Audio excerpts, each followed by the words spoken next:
ಎಲ್ಲರಿಗೂ ನಮಸ್ಕಾರ ಸ್ನೇಹಿತರೆ. ಜ್ಯೋತಿಷ್ಯದ ಪ್ರಕಾರ ಕೆಲವು ರಾಶಿಯ ಜನರಿಗೆ 2026ರ ವರ್ಷವು ತುಂಬ ಅದೃಷ್ಟವನ್ನು ತರಲಿದೆ.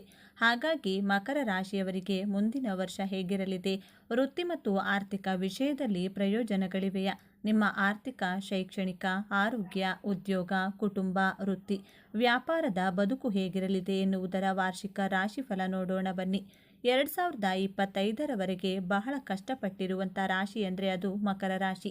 2026ನೇ ವರ್ಷ ಬಂದಿರೋದೇ ನಿಮಗೋಸ್ಕರ ಎಂದೇ ಹೇಳ್ಬೋದು. ಇನ್ನು ನಿಮ್ಮ ಜೀವನದಲ್ಲಿ ಗೆಲುವನ್ನು ಸಾಧಿಸಲು, ಸುಖವಾಗಿರಲು, ನಿಮ್ಮ ಜೀವನವೆಂಬ ಯುದ್ಧವನ್ನು ಗೆಲ್ಲಲು ಈ 5 ವಿಷಯಗಳಲ್ಲಿ ತುಂಬ ಎಚ್ಚರಿಕೆ ವಹಿಸಬೇಕಾಗುತ್ತದೆ. ಈ ವಿಚಾರಗಳ ಬಗ್ಗೆ ಈ ವಿಡಿಯೋದಲ್ಲಿ ನೋಡೋಣ ಬನ್ನಿ. ಅದಕ್ಕೂ ಮುಂಚೆ ನೀವಿನ್ನು ಚಾನಲ್ಗೆ ಸಬ್ಸ್ಕ್ರೈಬ್ ಆಗಿಲ್ಲ ಅಂದರೆ ಈಗಲೇ ಸಬ್ಸ್ಕ್ರೈಬ್ ಆಗಿ, ಹಾಗೆ ವಿಡಿಯೋಗೆ ಲೈಕ್ ಮಾಡಿ, ವಿಡಿಯೋ ಸ್ಕಿಪ್ ಮಾಡದೆ ಕೊನೆ ತನಕ ನೋಡಿ. ವರ್ಷ ಭವಿಷ್ಯ ಮಕರ ರಾಶಿಗೆ ಯಾವ ರೀತಿ ಇರುತ್ತೆ ಅಂದರೆ, ಶನಿಯೇನು ನಿಮ್ಮ ರಾಶಿಯನ್ನು ಬಿಟ್ಟು ಮುಂದಕ್ಕೆ ಹೋಗ್ತಾನಲ್ಲ, ಆಗ ಆದಾಯದ ಗ್ರಾಫ್ ನಿಮ್ಮದು ಮೇಲಕ್ಕೆ ಹೋಗುತ್ತೆ. ಎಲ್ಲ ಕೆಲಸದಲ್ಲಿ ನಿಮಗೆ ಸಕ್ಸಸ್ ಸಿಗುತ್ತದೆ.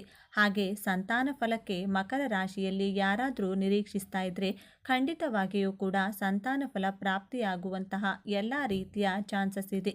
ಆರೋಗ್ಯದಲ್ಲಿ ಸುಧಾರಣೆಯಾಗುತ್ತೆ.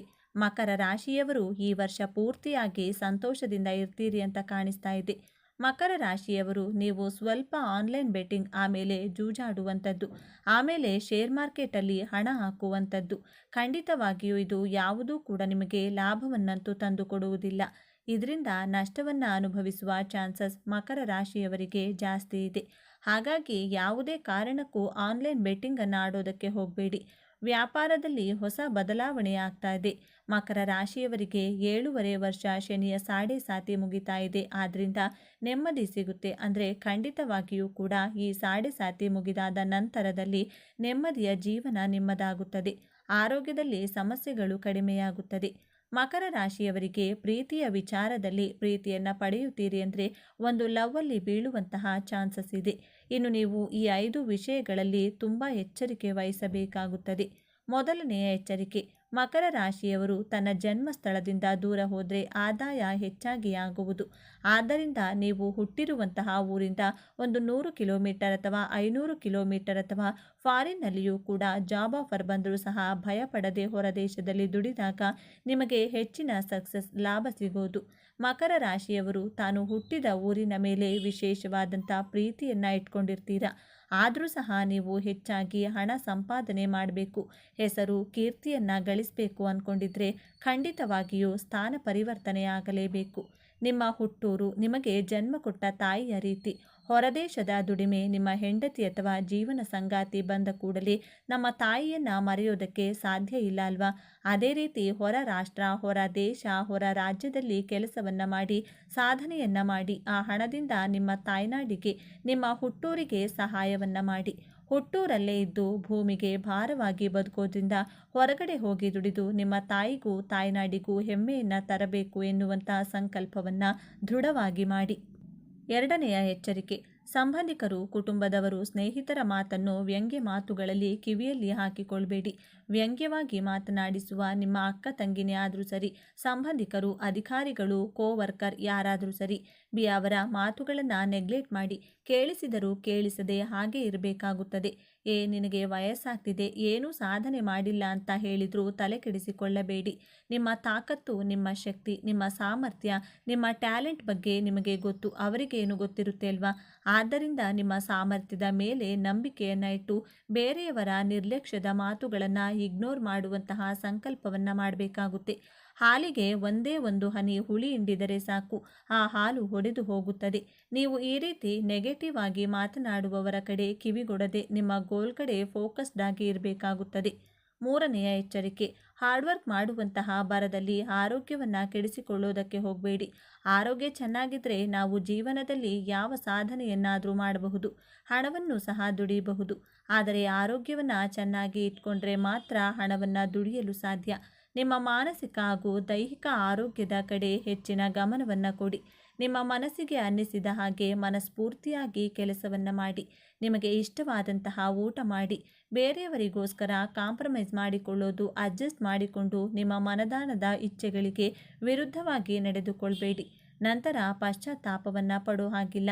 ನನ್ನ ಆರೋಗ್ಯವನ್ನು ಕಾಪಾಡಿಕೊಳ್ತೇನೆ ಅಂತ ಸಂಕಲ್ಪ ಮಾಡಿ ನೀವು ಮಾನಸಿಕವಾಗಿ ಕುಗ್ಗಿದಾಗ ಇದು ನಿಮ್ಮ ದೈಹಿಕ ಆರೋಗ್ಯದ ಮೇಲೆಯೂ ಸಹ ಪ್ರಭಾವ ಬೀರುತ್ತದೆ. ಆದ್ದರಿಂದ ಏನೇ ಕಷ್ಟ ಬಂದರೂ ನಗುಮುಖದಿಂದ ಸ್ವಾಗತಿಸಿ ಮೆಂಟಲಿ ಫಿಸಿಕಲಿ ಬ್ಯಾಲೆನ್ಸ್ಡ್ ಆಗಿರುವಂತಹ ಸಂಕಲ್ಪವನ್ನು ಮಾಡಿ. 4ನೇದಾಗಿ, ನಾನು ಒಂದು ಹೊಸ ಮನೆಯನ್ನು ಕಟ್ಟಲೇಬೇಕು ಎಂಬಂಥ ದೃಢ ಸಂಕಲ್ಪವನ್ನು ಮಾಡಿ. ಏನೇ ಆಗಲಿ ನನಗೆ ಸ್ವಂತ ಮನೆ ಅಥವಾ ಹೊಸ ವೆಹಿಕಲನ್ನು ಪರ್ಚೇಸ್ ಮಾಡಬೇಕು ಅಂದ್ಕೊಳ್ಳಿ.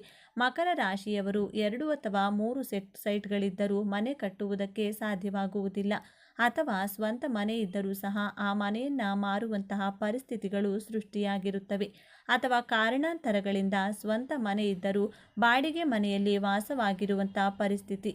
ಆದ್ದರಿಂದ ಸಂಕಲ್ಪವನ್ನು ಸ್ಟ್ರಾಂಗ್ ಆಗಿ ಮಾಡಿಕೊಳ್ಳಿ. ಹಳೆಯ ವಾಹನಗಳನ್ನು ಓಡಿಸ್ತಾ ಇರ್ತೀರಾ, ಹೊಸ ವಾಹನವನ್ನು ಖರೀದಿ ಮಾಡಬೇಕು, ಸ್ವಂತ ಮನೆ ಕಟ್ಟಲೇಬೇಕು ಎಂಬಂಥ ದೃಢ ಸಂಕಲ್ಪವನ್ನು ಮಾಡಿ. ಅಯ್ಯೋ ನನ್ನ ಹಣೆಬರಹನೇ ಸರಿ ಇಲ್ಲ, ನನ್ನ ಹಣೆಬರಹ ಇಷ್ಟೇನಾ ಅಂತ ನೆಗೆಟಿವ್ ಆಗಿ ಯೋಚನೆ ಮಾಡುವುದನ್ನು ಬಿಡಬೇಕಾಗುತ್ತೆ. ನನ್ನ ಕೈಯಲ್ಲಿಯೂ ಸಾಧ್ಯ ಎಂದು ಅಸಾಧ್ಯವಾದುದನ್ನು ಸಾಧ್ಯವಾಗಿಸುವಂಥ ದೃಢ ಸಂಕಲ್ಪವನ್ನು ಮಾಡಿ ನೋಡಿ. ನಿಮ್ಮ ಆಸೆಗಳು ಖಂಡಿತವಾಗಿಯೂ ನೆರವೇರಿಸಿಕೊಳ್ಳಬಹುದು. 5ನೇದಾಗಿ, ನಿಮ್ಮ ಮೇಲೆ ಅಧಿಕಾರ ಚಲಾಯಿಸುವ ನಿಮ್ಮ ಮೇಲಾಧಿಕಾರಿಗಳು, ನಿಮ್ಮ ಬಾಸ್, ನಿಮ್ಮ ಕೋವರ್ಕರ್ಸ್ ಯಾರಾದರೂ ಸರಿ ನಿಮಗೆ ತೊಂದರೆಯನ್ನು ಕೊಡ್ತಾ ಇದ್ದರೆ ಅವರನ್ನು ನೀವು ಇಗ್ನೋರ್ ಮಾಡಲೇಬೇಕು. ನೀವು ಸ್ಟ್ರೈಟ್ ಫಾರ್ವರ್ಡ್ ಆಗಿ ಮಾತನಾಡ್ತೀರಾ. ಸತ್ಯವಾಗಿ ಮಾತನಾಡುವವರಿಗೆ ಶತ್ರುಗಳು ತುಂಬ ಜಾಸ್ತಿನೇ ಇರ್ತಾರೆ, ಹಾಗೂ ತುಂಬ ರಿಸರ್ವ್ಡ್ ಆಗಿ ಇರ್ತೀರ ನೀವು. ಆದ್ದರಿಂದಲೇ ಅಧಿಕಾರಿಗಳು, ನಿಮ್ಮ ಕೋವರ್ಕರ್ಸ್ ನಿಮ್ಮ ಮೇಲೆ ಅಧಿಕಾರವನ್ನು ಚಲಾಯಿಸಿದರೂ ಎದುರು ಮಾತನಾಡದೆ ಅವರನ್ನು ಅವಾಯ್ಡ್ ಮಾಡಿ. ಅವಶ್ಯಕತೆ ಇದ್ದರೆ ಮಾತ್ರ ಅವರಿಗೆ ಎದುರು ಉತ್ತರವನ್ನು ಕೊಡಿ, ಇಲ್ಲದಿದ್ದರೆ ಆ ಜಾಗವನ್ನೇ ಖಾಲಿ ಮಾಡಿ. ನಿಮ್ಮ ಜೀವನದಲ್ಲಿ ಈ ನಿಯಮವನ್ನು ಪಾಲಿಸಿ ನೋಡಿ. ನಿಮ್ಮ ಯಶಸ್ಸು ಗೆಲುವನ್ನು ತಡೆಯಲು ಯಾರಿಂದಲೂ ಸಾಧ್ಯವಾಗುವುದಿಲ್ಲ. ನಾವು ಈ ಭೂಮಿ ಮೇಲೆ ಹುಟ್ಟಿದ ಮೇಲೆ ಏನನ್ನು ಮಾಡದೆ ಸಾಯಬಾರದು. ಏನನ್ನಾದರೂ ನಮ್ಮದು ಅಂತ ಐಡೆಂಟಿಟಿ ಕ್ರಿಯೇಟ್ ಮಾಡಬೇಕು.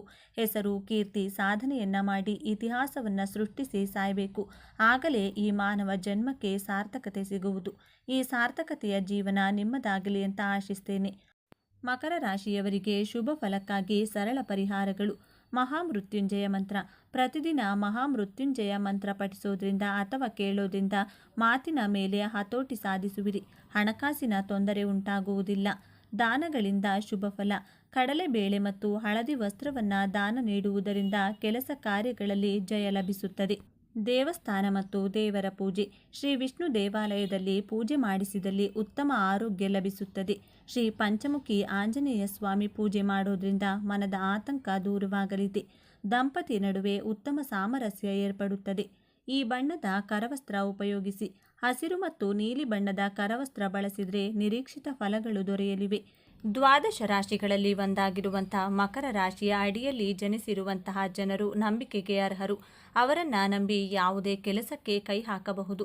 ಇವರು ತಮ್ಮ ಜೀವನದಲ್ಲಿ ತಮ್ಮ ಆಸೆ ಆಕಾಂಕ್ಷೆಗಳನ್ನು ಪ್ರಾಯೋಗಾತ್ಮಕವಾಗಿ ಪೂರೈಸಿಕೊಳ್ಳುವಂಥ ಇಚ್ಛೆಯನ್ನು ಉಳ್ಳವರಾಗಿರುತ್ತಾರೆ. ಯಶಸ್ಸಿನ ಶಿಖರವನ್ನೇರಲು ತಮ್ಮದೇ ಆದ ದಾರಿಯನ್ನು ನಿರ್ಮಿಸಿಕೊಳ್ಳುವ, ನೋವನ್ನೆಲ್ಲ ನುಂಗಿಕೊಂಡು ನಗುವ ಬೀರುವ ಶಿಸ್ತಿನ ಸಿಪಾಯಿಯಂತೆ ಕಾಣುವ, ಆದರೆ ಹೃದಯದಲ್ಲಿ ಪ್ರೀತಿಯ ಮಹಾಸಾಗರವನ್ನೇ ಬಚ್ಚಿಟ್ಟುಕೊಂಡಿರುವ ವ್ಯಕ್ತಿಗಳೇ ಮಕರ ರಾಶಿಯವರು. ಮಕರ ರಾಶಿಯ ಬಂಧುಗಳೇ, ನೀವು ಈಗ ನೋಡ್ತಾ ಇರುವ ಈ ವಿಡಿಯೋ ಆಕಸ್ಮಿಕವಾಗಿ ನಿಮ್ಮ ಮುಂದೆ ಬಂದಿಲ್ಲ. ನಿಮ್ಮ ಜೀವನದ ಅತ್ಯಂತ ನಿರ್ಣಾಯಕ ಘಟ್ಟದಲ್ಲಿ ನಿಂತಿರುವ ನಿಮಗೆ ನಿಮ್ಮ ಇಷ್ಟ ದೇವರು ಅಥವಾ ನಿಮ್ಮ ಕುಲದೇವರು ಒಂದು ಪ್ರಮುಖ ಸಂದೇಶವನ್ನು ನೀಡಲು ಬಯಸಿದ್ದಾರೆ.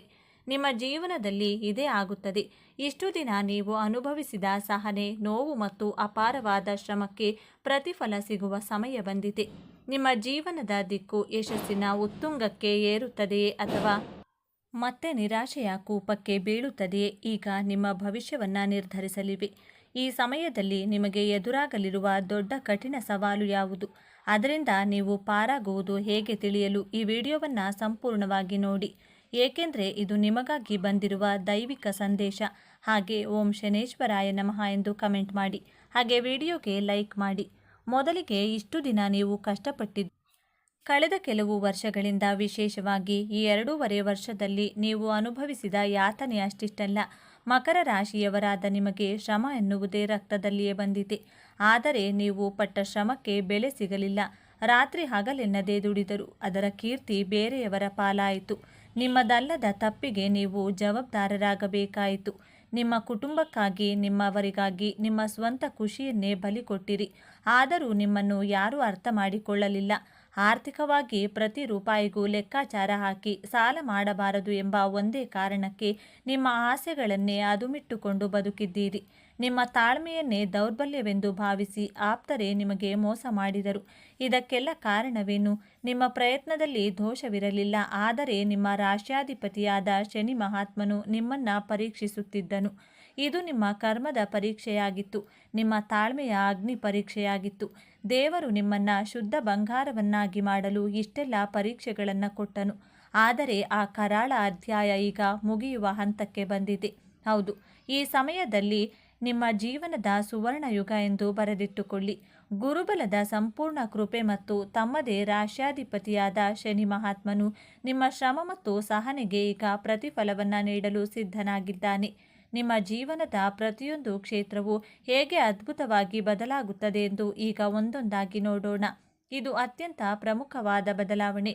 ಮಕರ ರಾಶಿಯವರಿಗೆ ತಮ್ಮ ವೃತ್ತಿಯ ಪ್ರಾಣ. ಎಷ್ಟೋ ದಿನಗಳಿಂದ ಒಂದೇ ಜಾಗದಲ್ಲಿ ಎಷ್ಟೇ ದುಡಿದರೂ ಗುರುತಿಸುವಿಕೆ ಸಿಗದೆ ನೊಂದಿದ್ದೀರಿ. ಆದರೆ ಈ ಉತ್ತಮ ಸಮಯದಲ್ಲಿ ಗ್ರಹಗಳ ಸಂಚಾರವು ನಿಮ್ಮ ಕರ್ಮಸ್ಥಾನ ಮತ್ತು ಲಾಭಸ್ಥಾನವನ್ನು ಅತ್ಯಂತ ಬಲಪಡಿಸುತ್ತಿದೆ. ಯಾರು ನಿಮ್ಮನ್ನು ಕಡೆಗಣಿಸಿದ್ದರೂ ಅವರೇ ನಿಮ್ಮ ಸಲಹೆ ಕೇಳಿ ಬರುವ ಸಮಯವಿದು.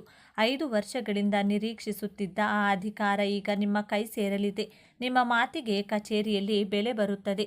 ಇನ್ನು ವ್ಯಾಪಾರದಲ್ಲಿ ನಿಧಾನಗತಿಯಿಂದ ಸಾಕಾಗಿದೆ. ನಿಮಗೆ ಈಗ ಹೊಸ ಚೈತನ್ಯ ತರಲಿದೆ. ಸರ್ಕಾರಿ ಸಂಬಂಧಿತ ಕಾಂಟ್ರಾಕ್ಟ್ಗಳು ಅಥವಾ ಭೂಮಿಗೆ ಸಂಬಂಧಿತ ವ್ಯವಹಾರಗಳಲ್ಲಿ ದೊಡ್ಡ ಯಶಸ್ಸು ಸಿಗಲಿದೆ. ಉದ್ಯೋಗ ಬದಲಾವಣೆಗೆ ಇದು ಸುವರ್ಣ ಅವಕಾಶ.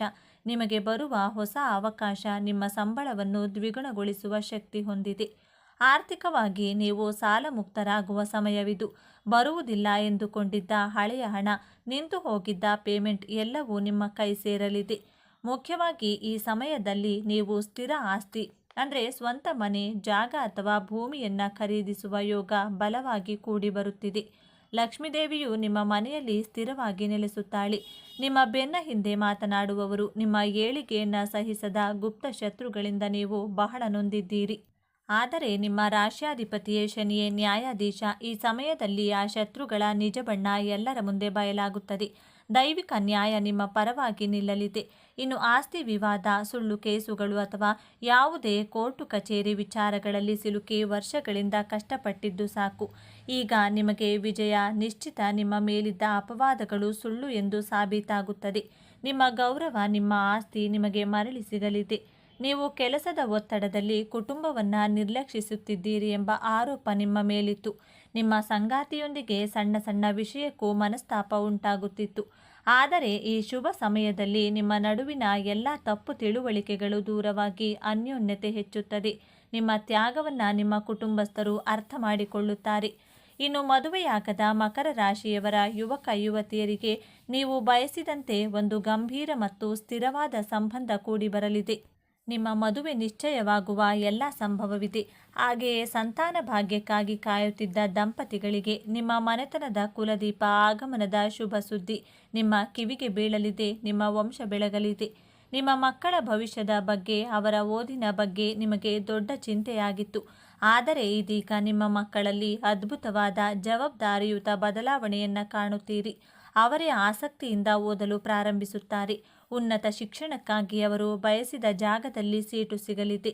ನಿಮ್ಮ ಆರೋಗ್ಯದಲ್ಲೂ ದೀರ್ಘಕಾಲದಿಂದ ಕಾಡುತ್ತಿದ್ದ ಸಮಸ್ಯೆಯೊಂದು ಪರಿಹಾರವಾಗಿ ಮನಸ್ಸಿಗೆ ನೆಮ್ಮದಿ ಸಿಗಲಿದೆ. ಇಷ್ಟೆಲ್ಲ ಅದ್ಭುತ ಯಶಸ್ಸು, ಹಣ, ಗೌರವ, ಸಂಬಂಧಗಳು ಎಲ್ಲವೂ ನಿಮ್ಮದಾಗಲಿದೆ. ಆದರೆ ನಿಮ್ಮ ಮುಂದೆ ಒಂದು ಅತ್ಯಂತ ಕಷ್ಟಕರವಾದ ಸವಾಲು ಕೂಡ ಎದುರಾಗುತ್ತದೆ. ಈ ಸವಾಲನ್ನು ನೀವು ಗೆಲ್ಲಲೇಬೇಕು. ಆ ಸವಾಲು ಹೊರಗಿನಿಂದ ಬರುವುದಿಲ್ಲ, ಅದು ನಿಮ್ಮ ಒಳಗಿನಿಂದಲೇ ಬರುತ್ತದೆ. ಆ ಸವಾಲೇ ನಿಮ್ಮ ನಿರಾಶಾವಾದ ಮತ್ತು ಮೊಂಡುತನ. ಹೌದು, ಮಕರ ರಾಶಿಯವರೇ, ನಿಮ್ಮ ರಾಶ್ಯಾಧಿಪತಿ ಶನಿ ನಿಮಗೆ ಅಪಾರವಾದ ಸಹನೆ ಕೊಟ್ಟಿದ್ದಾನೆ. ಆದರೆ ಜೊತೆಗೆ ನಿರಾಶಾವಾದವನ್ನು ಕೊಟ್ಟಿದ್ದಾನೆ. ಅನಿರೀಕ್ಷಿತ ಯಶಸ್ಸು, ಹಣ, ಅಧಿಕಾರ ನಿಮ್ಮ ಕೈಗೆ ಬಂದಾಗಲೂ ನಿಮ್ಮ ಮನಸ್ಸು ಇದೆಲ್ಲ ನಿಜವೇ, ಇದು ಇಷ್ಟು ದಿನ ಏರುತ್ತದೋ ಎಂದು ಖಂಡಿತ ಹಿಂದೆ ಕೆಟ್ಟದ್ದೇನೋ ನಡೆಯುತ್ತದೆ ಎಂದು ಅನುಮಾನ ಬರುತ್ತದೆ. ಈ ಅನುಮಾನವೇ ನಿಮ್ಮ ದೊಡ್ಡ ಶತ್ರು. ಈ ಸಮಯದಲ್ಲಿ ನಿಮ್ಮ ಮೊಂಡುತನ ಹೆಚ್ಚಾಗಬಹುದು. ನಾನು ಹಿಡಿದದ್ದೇ ದಾರಿ, ನನ್ನ ನಿರ್ಧಾರವೇ ಸರಿ ಎಂದು ಭಾವಿಸಿ ನಿಮ್ಮ ಆಪ್ತರು, ನಿಮ್ಮ ಜೀವನ ಸಂಗಾತಿಯ ಮಾತುಗಳನ್ನು ನೀವು ಕಡೆಗಣಿಸಬಹುದು. ನಿಮ್ಮ ಯಶಸ್ಸನ್ನು ಸಂಭ್ರಮಿಸುವುದನ್ನು ಬಿಟ್ಟು ಒಂಟಿಯಾಗಿ ಕೂರಬಹುದು. ಈ ಒಂದು ದೊಡ್ಡ ತಪ್ಪಿನಿಂದ ನಿಮ್ಮ ಕೈಗೆ ಬಂದ ಭಾಗ್ಯವನ್ನು ನೀವೇ ಅನುಭವಿಸಿದಂತೆ ಆಗಬಹುದು. ನಿಮ್ಮ ಆಪ್ತರು ನಿಮ್ಮಿಂದ ದೂರವಾಗಬಹುದು. ಯಶಸ್ಸನ್ನು ಪಡೆಯುವುದು ಎಷ್ಟು ಮುಖ್ಯವೋ ಅದನ್ನು ಸಂಭ್ರಮಿಸುವುದು ಮತ್ತು ಹಂಚಿಕೊಳ್ಳುವುದು ಅದಕ್ಕಿಂತಲೂ ಮುಖ್ಯ. ಹಾಗಾದರೆ ಈ ದೊಡ್ಡ ಸಮಸ್ಯೆಯಿಂದ ಪಾರಾಗುವುದು ಹೇಗೆ? ಈ ಯಶಸ್ಸನ್ನು ಶಾಶ್ವತವಾಗಿ ಉಳಿಸಿಕೊಳ್ಳುವುದು ಹೇಗೆ? ಪರಿಹಾರ ತುಂಬ ಸರಳವಾಗಿದೆ, ಆದರೆ ಇದನ್ನು ನೀವು ಅತ್ಯಂತ ಶ್ರದ್ಧೆಯಿಂದ ಪಾಲಿಸಬೇಕು. ನಿಮ್ಮ ರಾಶ್ಯಾಧಿಪತಿ ಶನಿ ಮಹಾತ್ಮನು ಸೇವೆಯಿಂದ ಮಾತ್ರ ಸಂತುಷ್ಟನಾಗುತ್ತಾನೆ. ಪ್ರತಿ ಶನಿವಾರ ನಿಮ್ಮ ಕೈಲಾದಷ್ಟು ಬಡವರಿಗೆ, ವೃದ್ಧರಿಗೆ ಅಥವಾ ದೈಹಿಕವಾಗಿ ಅಶಕ್ತರಿಗೆ ಅನ್ನದಾನ ಅಥವಾ ವಸ್ತ್ರದಾನ ಮಾಡಿ. ಇದು ನಿಮ್ಮ ಕರ್ಮವನ್ನು ಶುದ್ಧವಾಗಿಸುತ್ತದೆ. ನಿಮ್ಮ ನಿರಾಶಾವಾದವನ್ನು ಹೋಗಲಾಡಿಸಲು ಪ್ರತಿ ಶನಿವಾರ ಹತ್ತಿರದ ಆಂಜನೇಯನ ದೇವಸ್ಥಾನಕ್ಕೆ ಅಥವಾ ವೆಂಕಟೇಶ್ವರ ಸ್ವಾಮಿ ದೇವಸ್ಥಾನಕ್ಕೆ ಭೇಟಿ ನೀಡಿ. ಶನಿದೇವನಿಗೆ ಎಳ್ಳೆಣ್ಣೆ ದೀಪ ಹಚ್ಚಿ. ಇದು ನಿಮ್ಮ ಮನಸ್ಸಿನ ಅನುಮಾನಗಳನ್ನು ದೂರ ಮಾಡಿ ಸ್ಥಿರತೆಯನ್ನು ನೀಡುತ್ತದೆ. ನಿಮಗೆ ಸಣ್ಣ ಯಶಸ್ಸು ಸಿಕ್ಕಾಗಲೂ ತಕ್ಷಣ ನಿಮ್ಮ ಇಷ್ಟ ದೇವರನ್ನು ಅಥವಾ ಕುಲದೇವರನ್ನು ಮನಸ್ಸಿನಲ್ಲಿ ಸ್ಮರಿಸಿ. ಇದೆಲ್ಲ ನಿನ್ನ ಕೃಪೆ ಎಂದು ಕೃತಜ್ಞತೆ ಸಲ್ಲಿಸಿ. ನಿಮ್ಮ ಸಂತೋಷವನ್ನು ಕನಿಷ್ಠ ಒಬ್ಬರ ಜೊತೆಗಾದರೂ ಹಂಚಿಕೊಳ್ಳಿ. ಈ ಒಂದು ಅಭ್ಯಾಸ ನಿಮ್ಮ ನಿರಾಶಾವಾದವನ್ನು ಒಡೆದು ನಿಮ್ಮ ಭಾಗ್ಯವನ್ನು ನಿಮ್ಮ ಬಳಿಯೇ ಉಳಿಸುತ್ತದೆ. ಮಕರ ರಾಶಿಯವರೇ, ನಿಮ್ಮ ಜೀವನವನ್ನು ಸಂಪೂರ್ಣವಾಗಿ ಬದಲಾಯಿಸುವ ಶಕ್ತಿ ಈಗ. ನಿಮ್ಮ ಸಹನೆಯ ಪರೀಕ್ಷೆ ಮುಗಿದಿದೆ. ಈಗ ವಿಜಯೋತ್ಸವ ಆರಂಭವಾಗಲಿದೆ. ನೀವು ಅನುಭವಿಸಿದ ಪ್ರತಿಯೊಂದು ನೋವಿಗೂ ಈಗ ಪ್ರತಿಫಲ ಸಿಗಲಿದೆ.